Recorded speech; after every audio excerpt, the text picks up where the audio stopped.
ಮೆಚ್ಚಿನ ಜ್ವಾಲೆ ಉಕ್ಕುತ್ತಿದೆ, ದ್ವೇಷದ ಕಿಚ್ಚು ಅಲ್ಲ, ಹೊಸದನ್ನೊಂದು ಕಲಿಯುವ ಕಿಚ್ಚು ಹುಚ್ಚು. ಹಾಯ್ ಹಲೋ ನಮಸ್ತೆ, ನಾನು ನಿಮ್ಮ ಸ್ವಾತಿ ಕ್ಷತ್ರಿಯ. ಮಾರ್ನಿಂಗ್ ಎದ್ದು ಡ್ರೈ ಫ್ರೂಟ್ಸ್ ತಿಂದೆ, ಬಿಕಾಸ್ ಎಕ್ಸಾಮ್ ಅಲ್ಲಿ ಓದಿದ್ದು ನೆನಪು ಬರ್ಲಿಕ್ಕೆ. ಫಸ್ಟ್ ಎಕ್ಸಾಮ್ ನಂದು ಮತ್ತೆ ನನ್ನ ಫ್ರೆಂಡ್ ಇದು ಇರ್ಲಿಲ್ಲ, ಅವಳಿಗೆ ವೇಟ್ ಮಾಡ್ತಿದ್ದೆ. ಆಮೇಲೆ ಇಬ್ರು ಓದ್ಲಿಕ್ಕೆ ಕುತ್ಕೊಂಡ್ವಿ.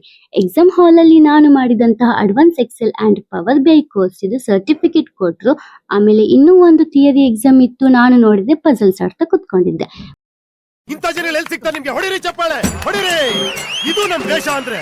ಫ್ರೆಂಡ್ ಬೈತಾ ಇದ್ಲು, ಎಕ್ಸಾಮ್ ಉಂಟು, ಓದ್ಕೋ ಅಂತ. ನಾನು ಇನ್ನೂ ಅರ್ಧ ಗಂಟೆ ಟೈಮ್ ಉಂಟಲ್ಲ ಅಂತ ಹೇಳಿ ಸ್ವಲ್ಪ ಓದಿ ಎಕ್ಸಾಮ್ ಹಾಲ್ಗೆ ಬಂದೆ. ಇನ್ನೇನು ಕೆಲವೇ ಕ್ಷಣದಲ್ಲಿ ಎಕ್ಸಾಮ್ ಸ್ಟಾರ್ಟ್ ಆಗುವಷ್ಟರಲ್ಲಿ ನಂಗೆ ಜೋರ ನಿದ್ದೆ ಬರ್ಲಿಕ್ಕೆ ಸ್ಟಾರ್ಟ್ ಆಯ್ತು. ಬಿಕಾಸ್ ಮಧ್ಯಾಹ್ನದ್ದು ಕರ್ಡ್ ರೈಸ್ ಇದು ಪ್ರಭಾವ ಆಗಿತ್ತು.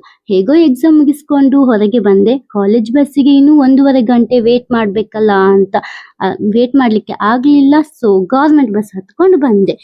ಅಂಡ್ ನಾಳೆ ಎಕ್ಸಾಮ್ಗೆ ಓದ್ಕೊಳ್ತಾ ಕುತ್ಕೊಂಡೆ. ಇಷ್ಟೇ ಇವತ್ತಿನ ನನ್ನ ಮಿನಿ ವ್ಲಾಗ್.